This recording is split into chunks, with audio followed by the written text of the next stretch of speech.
to the North Peace MB Church Roundtable podcast. For more information, visit npmbchurch.com. You are listening or watching the North Peace Roundtable podcast. Thanks for tuning in. This is episode 20. Somethingeth. Five, I believe. Oh, it's our, what anniversary is 25th? that? It's our silver anniversary.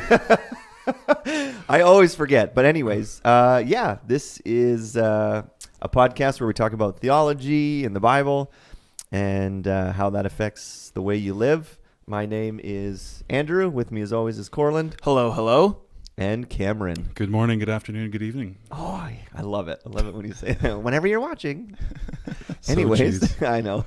Thank you for subscribing. We got 4 new subscribers this week on our YouTube channel. Blowing up. We are blowing up. We're going viral. That's what the kids say. Ooh. Just not like the bad COVID. viral. We're spreading like... no, sorry. That's bad. We'll delete that. So thanks for listening. Today, so I guess if you've been listening...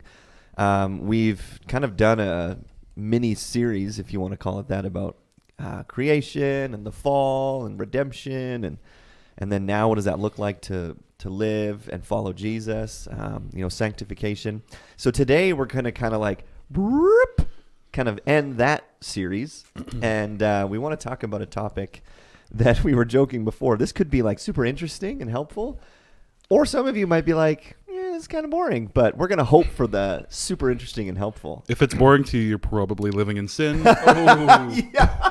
I was joking with my wife. She's, when I mentioned, we're going to unpack biblical covenants and what that means. There was like massive eye roll. She's like, don't become one of those guys. Whoa. That's a way different response than what Erin, my wife, gave me. She was like, as soon as I told her that we were doing a podcast on covenant, she's like, really? Oh, check out this video. Check out this. Check out. And like, she's Settle just like, down, So we need to pray for your wife, Cameron. Yeah. I didn't even tell my wife, so there you go. I avoided all of that. So you do marriage counseling, right? Yeah, I do. Yeah. If you want to know how to have a great marriage, come and see a great me. covenantal marriage. No, it's because I left and my wife was still sleeping. So, You had all week.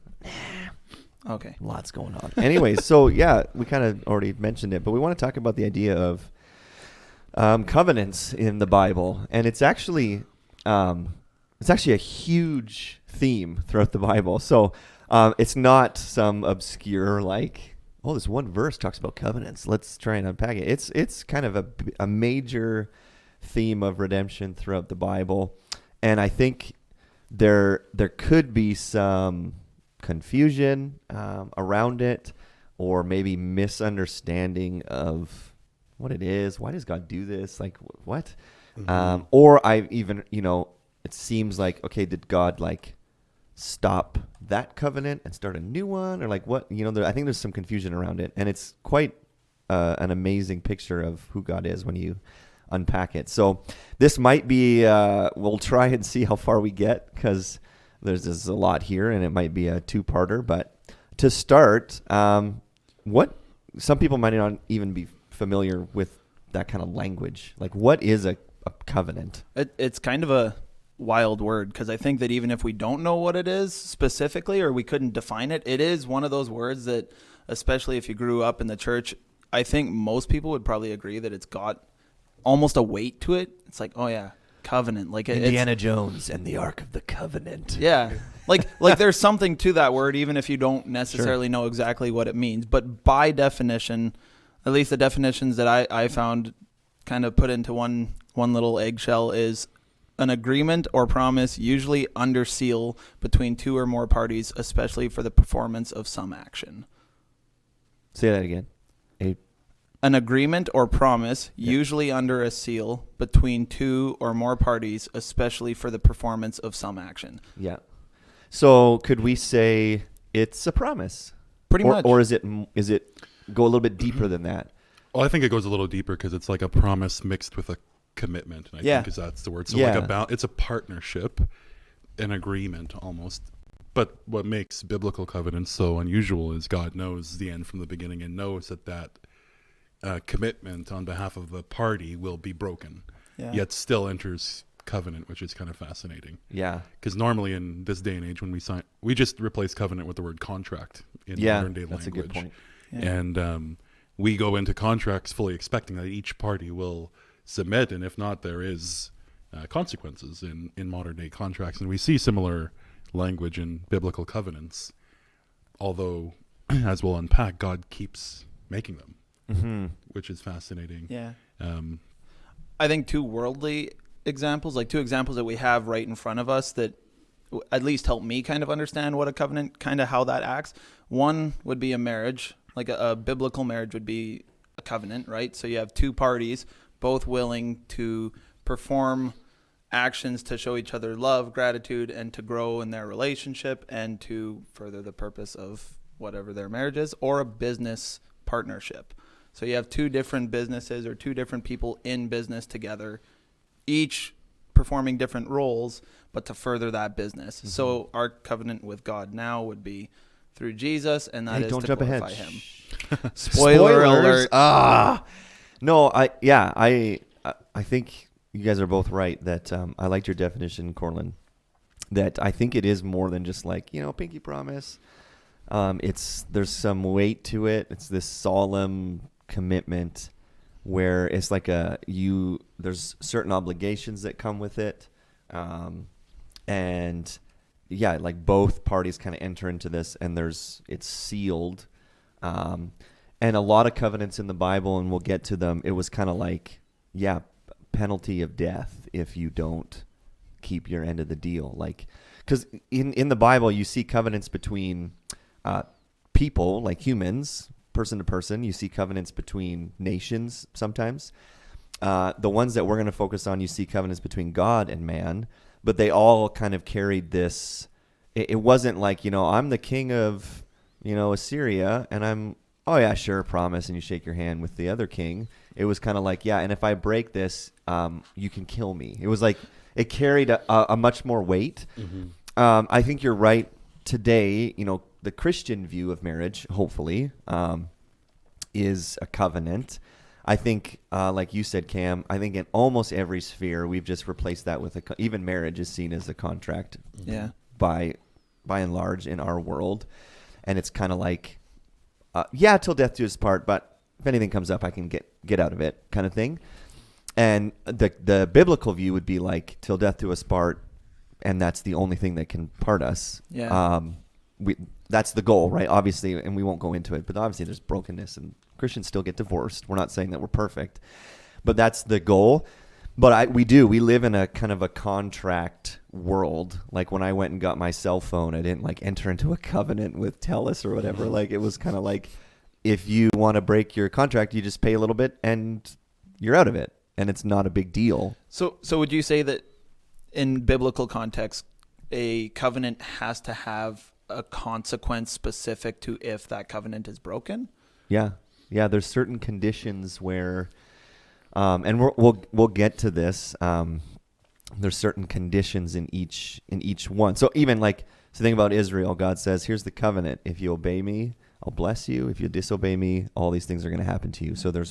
And we saw that happen. Israel disobeyed and they're completely wiped out. So I think there is, you enter into with this expectation that there's certain things I have to do to kind of maintain this covenant. It's like a marriage. I don't enter in going like, it's all you, Molly. Like you have to do all these things. And I just kind of sit back. No, we entered into this covenant going, I want to serve you and you want to serve me. And there's this give and take. Yeah. So, I thought covenant, like the thought that God, the creator of the universe, would enter into covenants with humanity, especially while we were broken, is crazy to me. Yeah, totally. Like I was thinking about that as I was preparing. I was like, that's wild. The God who created every single atom in the universe, the God who designed everything, designed all of humanity, he entered into covenants with us. They're personal. They're not just like you said, it's not just a contract where he like got one person in the narrative of the Bible to sign a piece of paper for the rest of humanity. It's a covenant with a people, not just a covenant with a person, right? So, well, some would say they're the first biblical covenant, and there's a lot of, I don't know if there's a lot of the debate. I can see different opinions, but some would say the first biblical covenant is actually Genesis 1 with Adam and Eve, where it's like, okay, here's the deal. You've been created to have dominion. We've talked about that in our episode on creation. You've been created to produce, to name. You've been given a task in this relationship with me. You've been given to rule. Some consequence if you were to engage in something that I've asked you not to. Yeah. And so then it's the precedent is kind of set. And then we see obviously the fall, which we've gone over. Mm-hmm. We see this exit from the garden.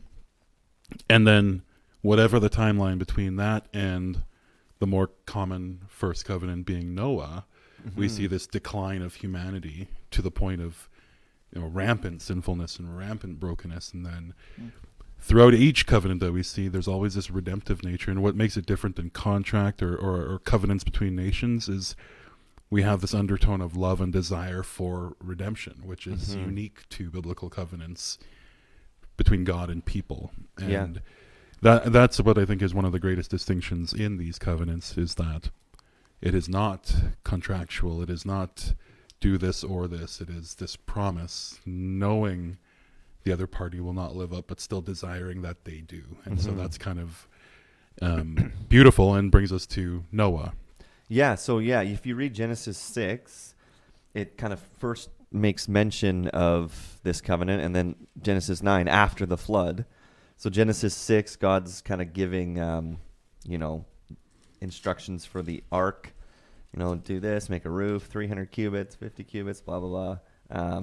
And then in verse 18 he says, at the end of 17, everything that is on the earth shall die. And then God says, but I will establish my covenant with you, and you shall come into the ark, you, your sons, your wife, and your son's wife with you. And so there's this, God's going to establish his covenant with just Noah and his family. And then, the flood happens, the flood subsides. And then in Genesis 9, God says, behold, I establish my covenant with you and your offspring after you. So he's basically all of humanity, really, because it's just Noah and his family. And this is interesting, with every living creature that's with you, the birds, the livestock, every beast of the earth with you, as many as came out of the ark, it is for every beast of the earth. God covenants with all the animals, which is super interesting. I establish my covenant with you that never again shall all flesh be cut off by the waters of the flood, and never again shall there be a flood to destroy the earth. And God said, this is the sign of the covenant that I make between me and you and every living creature that's with you for all future generations. I've set my bow in the clouds, and it shall be a sign of the covenant between me and the earth. When I bring clouds over the earth and the bow is seen in the clouds, I will remember my covenant that's between me and you and every living creature of all flesh. Isn't that interesting? God says, when I see the bow, I'll remember the covenant. That's super interesting. It's like, God, you're not going to forget. But I think it's for our sake that we go, there's the bow. God, do you remember your covenant? You're not going to flood the whole earth again. When the bow's in the cloud, I will see it and remember the everlasting covenant between God and every living creature of all flesh that's on the earth. God said to Noah, this is the sign of the covenant that I've established between me and all flesh that is on the earth. So there's a really interesting picture of this covenant. Basically, God's saying, I'm promising I'm never going to flood the earth or kill everything again. And then he puts a rainbow in I picture it as like a bow and arrow, like a more hardcore manly symbol. Here's my rainbow in the clouds. All he says is, here's my bow, right? And it'll be a reminder to me that I will never flood the earth again. And I'm making a covenant with all living things. That's just kind of really fascinating. This is also one of the only covenants we see where there isn't really something for the person he's making the covenant with to uphold for him to keep it. Right. Like he doesn't give Noah qualifications to say, okay, so you do this and I'll make sure I don't flood the earth. God just straight up covenants with Noah that I'm not going to do this. Well, I think there's some unspoken expectations, only because in chapter 6, it's prefaced with the world was corrupt. Noah held relationship with God, lived well. Thus, everyone dies and he survives. So I think there's some unspoken. Yeah, I'd agree with that. The heaviness of the reality of watching and hearing, if there was screams and seeing that amount of immense death, may imply, okay, better fly right, bro. But even God's like, you know what I mean? You know what? Oh, man. So, and here's a little factoid. Genesis 9, God says you can eat meat now. So that's kind of interesting. That's before. Is that the first time in the Bible? That Yeah, it says every moving thing that lives shall be food. And then he says, but don't eat flesh with the blood in it, basically, which rare steak, but that's Old Testament. But here's the thing. So God, Noah's this righteous guy. God saves him, and then the flood happens, and God says, I'm never going to flood the earth again. Here's my rainbow in the clouds to every time you see it, and I see it, we'll remember this covenant. Like the very next thing that Noah does is pass out drunk, right. and his son, and depending on the son exposes his father's nakedness, which most scholars think some pretty shady sexual stuff happened between him and his dad. So incest. That's so you go, God, like, can you imagine? God makes this covenant. I am never going to wipe out all of humanity again. And then the very next thing, and again, we don't have timeline, but right after, Noah plants a vineyard, gets pass out drunk, and his son commits incest with him. It's just kind of like, man, you think about the patience of God. It's almost like God's like, what did I just say? Right? And you go again, like, okay, there's God entering into a covenant with humanity that is very sinful. Even Noah. It's not like Noah, was righteous for the rest of his life and he never did anything wrong. Like he did some shady stuff. And then you read about the descendants of Noah, and you read about, they start the basically it would be the great grandson of Noah is Nimrod, who builds these cities. And then you get farther on and they start bragging about their violence and how many men they've killed. And it's almost like that is exactly what was happening before the flood. Come on, guys. And yet God says, I'm not going to wipe out all of humanity again. And to this day, some 5,000 years later or whatever it is, God still has kept his covenant. Yeah. And we have done nothing to kind of deserve that, which is super interesting. That's ushers in another covenant. Yeah. So what's the next one we see here? We would see Abraham. Yeah. So again, it's almost like the Noah narrative all over again, where God finds a righteous man, despite everything, enters into this conversation about, and it's weird. It's similar to the Noah narrative, but it's like, I'm going to now generate or create a family line from nothing. So it's not like Abraham or Noah arriving with this family line. Yeah. We see like God saying, okay, you're righteous. Let's create something from your righteousness, your right living. And so then we read about having a child late in life. We read about this promise of being a father to many nations. Obviously, they're a little standoffish, like not understanding how that's going to work. And that's, I think, another God sense of humor type thing. I could only imagine. I'm going to make you into a great nation. I'm 90 and we're barren. That's right. Tell Sarah, please. Yeah. Yeah. So in Genesis 12, God first says, I love that. Like Abraham, he's Abram. Right. He's not a Jew. God makes him a Jew, which is super interesting because everyone's like, this idea of the Jews are the chosen race. Because God made them that. Abraham's not a Jew. He's a Chaldean, is he not? Well, he's from Ur. Yeah, he's from Ur of the Chaldeans or Chaldeans. Yeah. And then he says, I'm going to so like that would be Babylon eventually, and God says, I'm going to pull you out of there and circumcise yourself, and that will be the sign. And anyway, that's a whole nother topic. Sorry. Say that again. What did you say? So it says, God said to Abram, go from your country and your kindred and your father's house to the land that I'll show you, and I'll make you a great nation. I'll bless you and make your name great so that you'll be a blessing. I'll bless those who bless you, and him who dishonors you I will curse, and in you all the families of the earth shall be blessed. That's kind of the first instance. And then if you jump ahead to chapter 15, this is the one that is super interesting. God comes and meets with Abram again. And then I'm trying to jump around here. God kind of says, I'm the Lord who brought you out of from Ur of the Chaldeans to give you this land. And then Abram goes, God, how do I know that I'm going to possess it? Like, come on, like you're saying this. So then God says, go take a bunch of animals and I want you to cut them in half. So this is where it gets weird, where we go, what? Mm-hmm. And I want you to lay the two parts. So cut what does he say? A heifer, a female goat, a ram, a turtle dove, and a pigeon. Cut all these animals in half and then set kind of one piece on each side. And then it says the sun goes down, a deep sleep falls on Abram. And then it says, behold, dreadful and great darkness fell upon him, which is just an interesting way to describe God. Mm-hmm. Dreadful and great darkness.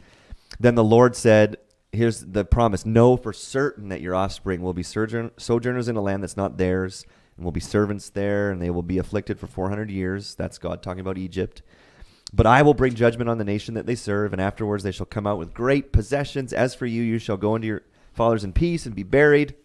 And it says, the sun goes down, and behold, a smoking fire pot and a flaming torch, passed between these pieces. On that day, the Lord made a covenant with Abram, saying, to your offspring, I give this land. And then he kind of marks out the boundaries. And so most North American readers go, huh? Was he tripping on acid? Like, sure. What in the world? But if you understand culturally, the whole idea of like cutting animals in half, super common. In Ur. Yeah. Yeah, and even the creation of altars. So that's another thing about Abram that's quite interesting, and the story obviously with Isaac is we don't see God saying here's how to build an altar, but there are some customs in what would become Babylon of sacrifice, of altar worship, and it's like God redeems even some of those cultural norms and transforms them into something. Yeah. And we can see that throughout church history, where something is redeemed from what could be considered dark, and it was obviously very much misused.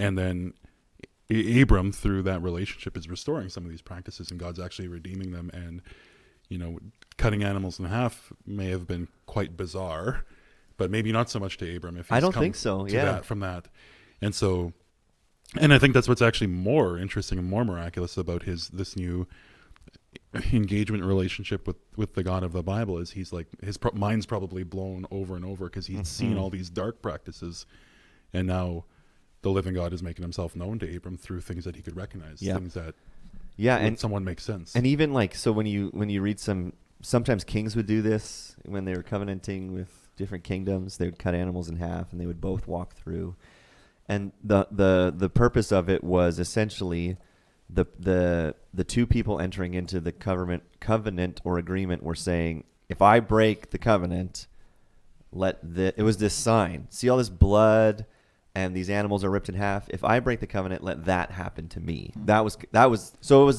it was quite a visual, like it's a serious thing. Are you sure you want to pass through these pieces? Because if you break the covenant, that's what's going to happen. We're both agreeing to this.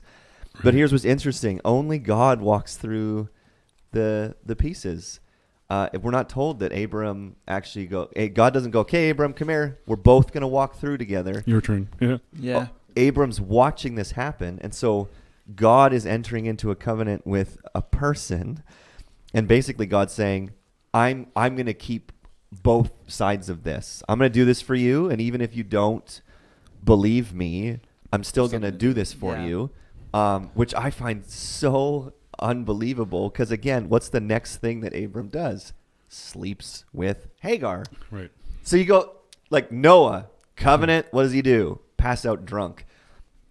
Abram, I'm going to covenant with you. He sees like a flaming pot and a torch. Some wild stuff. And he would have known this ceremony, and God walks through these pieces, and Abram's like, what? And then the next thing, his wife is like, this is taking too long. Go sleep with our servant. And he does. Right. And you go, man, human beings, we suck sometimes. I think we touched on it a little bit, but I think it is important to remember when we're reading about covenants in the Bible, not to insert yourselves into their shoes to get like we were talking about how we read that in North America and we're like, what in the world? Like, that's weird. like we said, Abraham would have been accustomed to this, right? So it's really important that we don't try and insert ourselves to try and gauge what their reactions to these covenants would have been, because it would have been familiar to them. They would have known these things. So your reaction to reading some of these things is not what they were thinking when they saw these covenants. Yeah, I think the only thing that would have blown Abram away is that he was not required to walk through the pieces himself. God did that solely. Which again, and maybe we'll get to this in a bit, but all of these covenants find their fulfillment in Jesus, because ultimately, right, God keeps his covenant with humanity, and Jesus, metaphorically is ripped in half. I'm obviously not literally, but he's nailed to a cross, and God actually dies, which is fascinating to me. God keeps our end of the covenant. Like, God walks through these pieces. I'm going to do this for you. Spoiler alert. Yeah. And the symbolism was that, if neither of us keep this end of the deal, this is going to happen to us. Humanity doesn't keep its end of the deal, and God himself dies on the cross to redeem us. So he pays for our part of the deal almost, which is, spoilers. So I don't think, we don't want to ever say that, like, or let me back up, get my thoughts straight. If you read the covenants and they end in and of themselves and they don't ultimately end in Jesus, I think we're reading them wrong, right? So we don't want to just go, well, that's super interesting. Okay. Because ultimately it does. It finds its fulfillment and meaning in Jesus. Yeah. They're meant to be a foreshadowing of what's to come. Yeah. And then the last part with Abram, again in Genesis 22, God just kind of reaffirms, and that's the sacrifice of Isaac, right? Or the almost sacrifice. Did you guys ever see that meme where it was like a kid like this, and it was like when Abraham tried to touch Isaac after that? He's a little jumpy. That's right. So if you don't know the story, it's so fascinating. God, I'm going to give you a son. It's going to be a huge nation. So Isaac's born, and then God comes and says, I want you to kill your son. And it's kind of like, what? Right. It would be like, say what now? You just gave us this son who's the fulfillment in our minds of this great promise. And so Abraham, is obedient and faithful, and he goes up and he's about to, and then the angel says, stop. It was a test essentially. And then God kind of restates this covenant, right? I will surely bless you and will multiply your offspring, and your offspring shall possess the gates of the enemy, and you'll be great in all the earth because you've obeyed my voice. So that's kind of the third time that God, he's not doing a new covenant. He's just reminding Abraham, like, this is okay. I am going to remind you that I'm covenanting with you. So it's a wild story, again, in our mind. Yeah. Yeah, well, there has been, again, research into, like, so you think, and I've often thought through that, okay, Abram hears this call. It just seems so bizarre, and we read through it, and we're like, wow, what faith. But it's like, it's more bizarre than that, like, kill your child. And I was in a lecture and heard just some of the Mesopotamia and the ancient cultures, and like child sacrifice being one of them, burning on altars. And so Abram gets this call, and he's probably completely let down and kind of incredibly discouraged, because it's like, wow, I have to go through this act. And do you think he was like, oh, this God is like all the other gods? I think so, because it would have been just like that, because it's not like, wow, brand new revelation, kill your child on an altar. Okay, wow, that took place, God of lots. the Bible. Yeah. And even if it wasn't lots, it was known. Sure, yeah, right. As a sacrifice to the gods. And I think that's what made this God different in his eyes, is that, wow, no, I'm keeping this promise, and actually it was replaced. And so that is, I think, the first kind of like Jesus narrative that we see. Yeah. That we would have had to do this, but God offered an option. Yeah, there's some heavy foreshadowing in that. Yeah, because Abram's willing to give up his son. And if you read in Hebrews, I think it's chapter 11, it says the reason that Abram obeyed is because by faith he just believed that God could raise Isaac from the dead. He's like, okay, even if I follow through with this, God can raise him from the dead. So, okay, I don't understand. So, because we would go like, what kind of father would do? But he believed by faith. Sure. Even if I do this, I know that God can raise him from the dead. But then you have this idea, again, it's a foreshadow of Jesus. God gives his own son and doesn't hold back, actually follows through, and Jesus willingly is placed on the, quote, altar for us. So again, it's this beautiful foreshadow of what God's going to do to his own son for us. Bit of a side note, I think this is also really good proof that following God is not always easy. Sure. Can you imagine how hard that would have been for Abraham to do that? Like we were mentioning, I think that anybody who would say that, you follow Jesus to live your best life now is selling a lie. Because was Abraham living his best life then when when God told him to sacrifice his son? Probably not. Yeah. But yet God fulfilled both ends of that promise there. And we see the repeat of history where time passes. Yeah. It is all blown out of the water again. And just to plug the prophets, because I've had someone ask, like, where do the prophets fit in all of this? And like one of their sole purposes or missions was constantly reminding the people of Israel of the covenants. Yeah. They're essentially just covenant reminders in their whole. Yep. So not only does God give these redemptive paths and options through covenants, he also then sends people to remind. This weekly reminder of like, hey guys, listen. Yeah. And they are tormented, they're ignored, they're throughout scripture, they're sidelined in so many ways. And then we get to this next covenant, essentially to the entire nation of Israel, delivered through Moses. The Mosaic covenant. Which enters in the 10 Commandments. Totally. And so it goes from, Adam and Eve, it goes to Noah and his family, Abraham, and then creating a family, and finally God's like, okay, these families aren't getting it. Listen, we everyone, just so everyone's on the same page and everyone knows where we're going to begin. Because it's like email didn't go wide enough, for the first two covenants. Yeah. So, if you know the story, it's really interesting. God promises Abram, you're going to have all this land and you're going to be a great nation. And then, Isaac and Jacob and then the whole nation of Israel through Joseph moves basically, and they're not a nation yet, they're just a big family, to Egypt. And then just like God had said to Abram, you're going to be slaves for 400 years. That's exactly what happened. Yeah.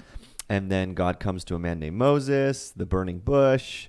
I always laugh at Jim Gaffigan when Moses was like, I just saw a God in a burning bush. Well, Moses, we think you've been burning some bush. But then God says to Moses in Genesis 6, I will take you to be my people. I will be your God, and you shall know that I am the Lord your God who's brought you out from under the burdens of the Egyptians. So God's saying, you Israelites, you're going to be my people. God's choosing this nation out of all the nations of the earth to be his people. And then, the 10 plagues happen and God saves them. He parts the Red Sea. They come through on dry land. They come to Mount Sinai, and that's where God kind of like officially enters into this covenant. In the midst of a massive Baal party. Yeah. Oh man. So that again. So, right. So God, through, he says, from the mountain, now therefore, if you will indeed obey my voice and keep my covenant, you shall be my treasured possession among all peoples, for all the earth is mine, and you shall be to me a kingdom of priests and a holy nation. These are the words that you shall speak to the people of Israel. So that's what God's saying to Moses. Go tell them that if they keep, this covenant, if they keep their end of the deal, if you want to call it, which was obey the law, then I will enter into a covenant with you. And then in Exodus 24, there's this ceremony, right? Moses takes blood, throws it on the people, and says, behold, the blood of the covenant the Lord has made with you in accordance with all these words. So basically the covenant was, here's the law. If you obey the law, I will bless you. And if you disobey the law, curses will come upon you. Right. And that's why the prophets were sent, right? Because they're like, guys, you're disobeying the covenant. Like, right. That's why Assyria's coming. That's why Babylon's coming. You need to repent. And yet, then, And it's like by covenant 3, God has to spell it out. It's like, okay, obviously you weren't catching the metaphors. You weren't picking up on, you weren't catching those undertones. Yeah. And then what's the very next thing they do? Sin. They worship a false god. And some people say that, regardless, they sinned. But some people said, well, they just wanted to like put an image to Yahweh, so they worship this golden calf, which they said this is. But still, God, that's commandment number 2. Right. Don't make any idols. And so Moses is up on the mountain getting kind of some detailed laws, and down there they're having this huge sin party, and it's Aaron, right. like the guy second in command, the spokesperson, and the PR guy. And Moses delays from coming down the mountain, and people gathered to Aaron and said, "Make us gods who will go before us." And then they melt a bunch of gold, and Aaron makes a calf, and he says, "These are your gods, O Israel, who brought you up out of the land of Egypt. And tomorrow there'll be a feast." And they sat down to drink and rose up to play. So they got drunk and they played, whatever that means. And that's like immediately after, Moses throws blood on them. Yeah, we'll obey. We'll enter into the covenant. And then they start worshiping false gods. It's like every single time. Yeah. It's just amazing that God... Like, on one hand, everyone goes, "Oh, why is God so, like, he seems so violent and mean in the Old Testament?" I don't think you're reading the same Old Testament that I am, because God is so patient, merciful, and he has every right to be like, "Are you kidding me? That's it. I'm wiping him out." And he says that to Moses, like, "Okay, that's it. I'm starting over." And I don't blame you, God. Sure. Like, you just miraculously saved them. And they're like, make us a God that we can worship. So I'm like, he should have wiped them out. They deserve it. And yet Moses kind of pleads on his behalf. And Moses reminds God of the covenant. Remember, God, you promised that you would do this. And God changes his mind, which maybe we'll do a podcast about that. Sure. What does that mean, that God changed his mind? Don't you hate it when your kids do that to you? Dad. Yeah, Dad, remember. Remember what you said. That was me last night with a board game. Can we play this? I'm like, nope. You said we can. You made a covenant with us.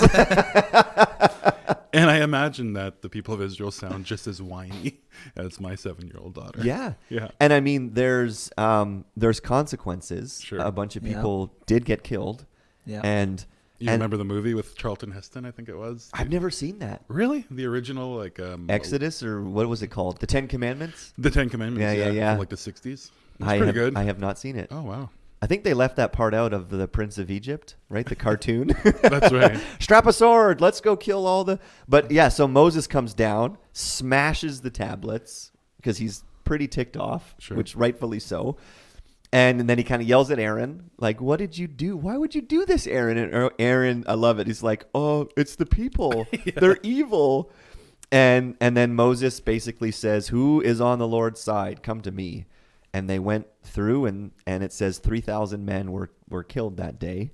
And I know lots of people in our culture would go, "God's so mean. Why isn't he merciful?" Yeah, that's like 2 million people that are there sinning, and 3,000 died. You go, you know what? Like, God's pretty merciful. Yeah, and those are Corona how odds. Many how many of those people how many of those people deserved to die? 2 million. Right. And yet God, to make a statement, I think, to go, sin is serious. 3,000 men died.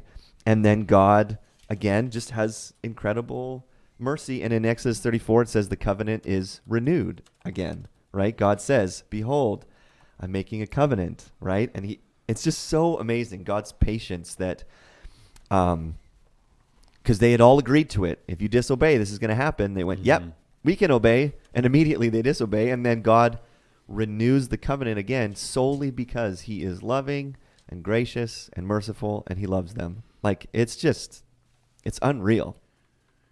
Yeah. And, we've used the Sunday school metaphors over and over. I keep thinking parenting, because my kid is always about, "Can I get another chance? What do I got to do to get that back?" And so I see this this narrative, and the people, the prophets, whether it's the prophets or whether it's the leaders, going to God being like, "Can we get one more chance?" Yeah. And God, and I've done that in my own parenting, where it's like, okay, like, but it's serious this time, and this is what we have to do, right? And I can see this narrative play out where the chances, and to say God isn't merciful, and to see this narrative of different amendments to this covenant. And I think that might be a good way to view it. So there's an original covenant, and then there are these, like, we say new covenants, but really they're amendments to the same underlying redemptive purpose of these relationships, these promises of God. And we see this staging. And again, as the story continues. So, and then to think, and maybe I'll just throw this. So how does this covenant with Israel, how does this point forward to Jesus? Or does God still have a covenant with that country over in the Middle East? Like, just because you say, yeah, biologically I'm a Jew, God has a covenant with me. Because I know some Christians who believe that. Like, nope, that covenant is not a foreshadow of anything. It's literally the nation of Israel. So when Israel became a nation in 1950 something, Christians around the world said, yes, because now they're a nation again and they're God's chosen people. So what do you guys think? Is this a foreshadow? Is this pointing to ultimately Jesus and Christians, or what?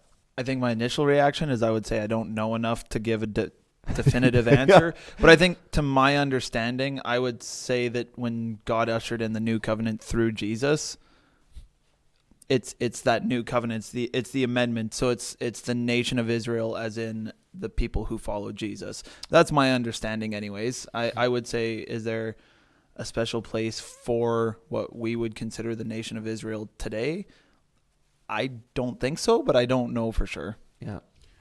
I think there's, to unpack that, you have to unpack a lot more biblical history and study, and just because we hear chosen people, we see it written, but to me there's still this element of the humanness in the writers of the Bible, and and to say that, it's not saying that that's God's only chosen people, or that's the only people group that's blessed by God, because we see that conflict throughout Scripture of God actually blessing the Philistines and allowing things to happen.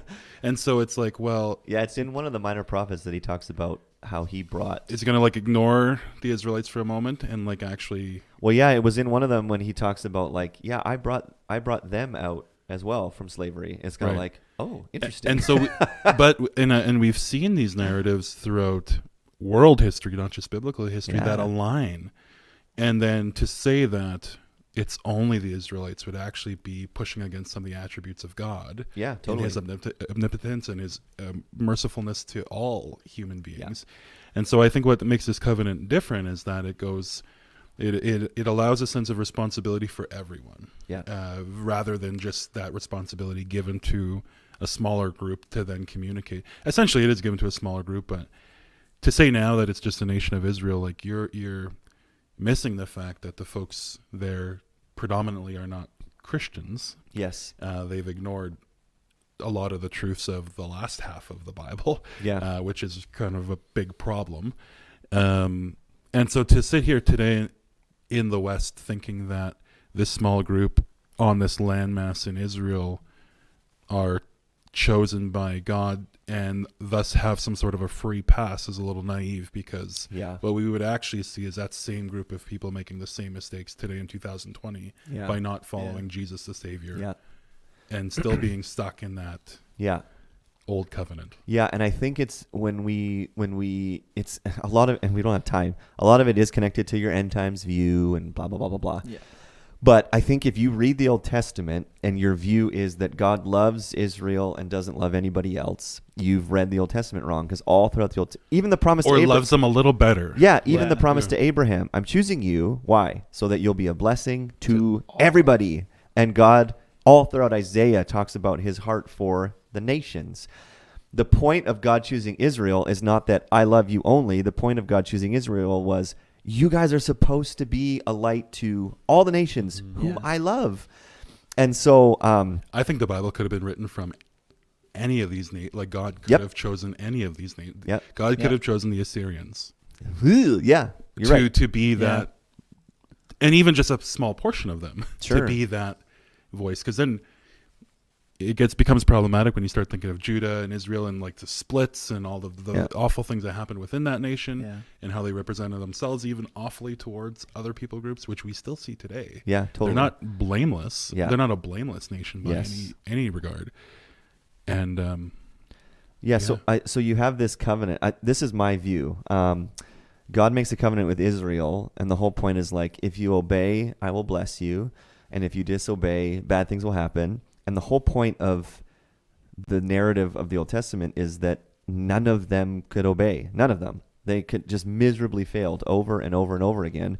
And then Jesus comes, and Jesus is meant to be a picture of a perfect Israel. This is what it looks like, essentially. A perfect Israelite. Yeah, here's fulfilling their side of the covenant. Here's what it looks like. And then if you look at Jesus' life, so much of it points back to the story of Israel. He goes into the desert for 40 days, which is meant to symbolize Israel's 40 years, and yet he doesn't sin. He's tempted, and he never sins.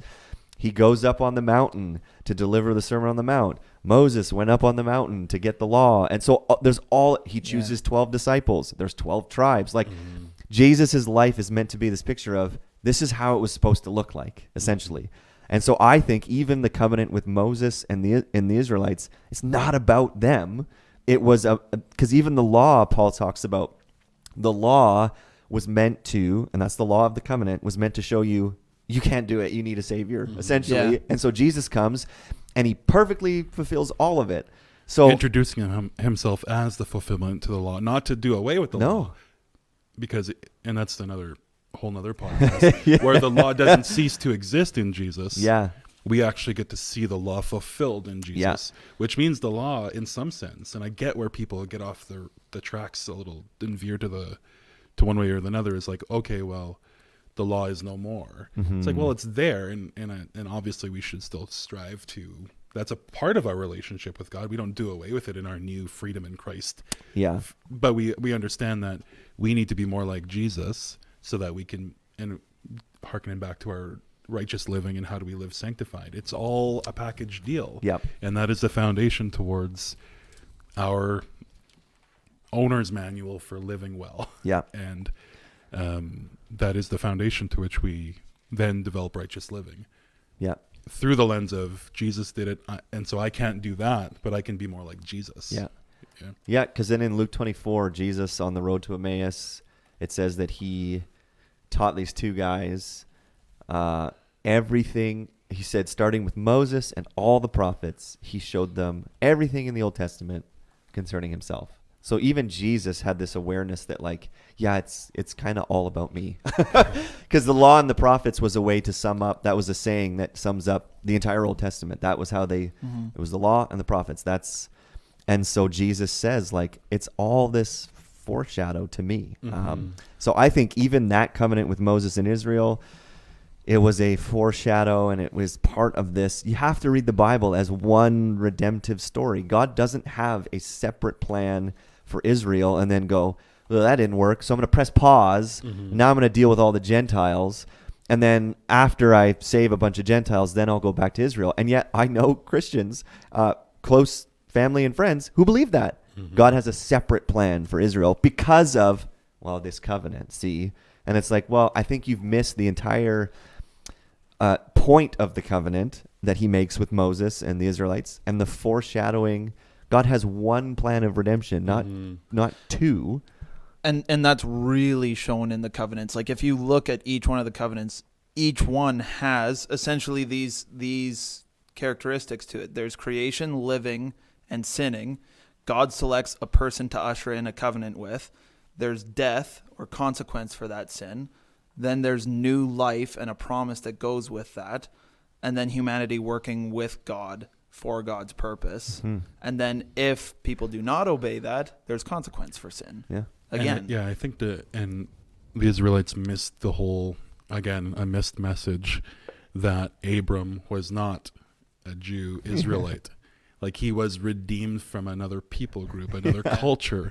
And for those who get stuck in that space between that realization and Acts 10, where Peter's navigating Gentiles, that's a problem. You're stuck in there, and you're actually ignoring so much of Scripture that talks about the integration and the welcoming, the inclusiveness of this gospel, the inclusiveness of this redemptive story. And so I don't know if we want to rest in that, because I think the next, even we jumped on it with Jesus, but this next covenant with David, King David, is really what ushers in this then new covenant. And I think that maybe to give that its space, we may want to, because we're coming up on two. An hour almost. And so, let's leave that, because I think that you're right, that has huge implications when God makes this covenant with David. So maybe we'll just leave that for next week, because then I think it does take some unpacking about this, final covenant that we see in the New Testament, where Jesus ushers in, and he even says, "I'm bringing a new covenant now." Right. And we should spend some time on that, because even unhashing what then it means for like a global significant, like the Gentile Jew integration inside this new covenant. I think would need some space to unhash. Yeah, so maybe we'll leave it there. I thought that was super interesting. I think the reason that it's important, though, because here's the thing, and your wife kind of joked like, don't be one of those guys. Yeah, and we don't just want to sit around and debate I shouldn't say useless theology, but I had friends in seminary who, you just sit around and debate it and then you don't do anything with it. And that's not the goal here, because I think it's actually quite important to see God's interaction with humans, because there's so much misconception about, what does it mean to follow God? And we see over and over and over in the Old Testament, you see grace, you see mercy, you see God's patience. We have this idea sometimes that God only loved Israel and people in the Old Testament if they were obeying perfectly, which is just not true. God loved them despite the fact that they consistently sinned over and over, and sometimes almost immediately.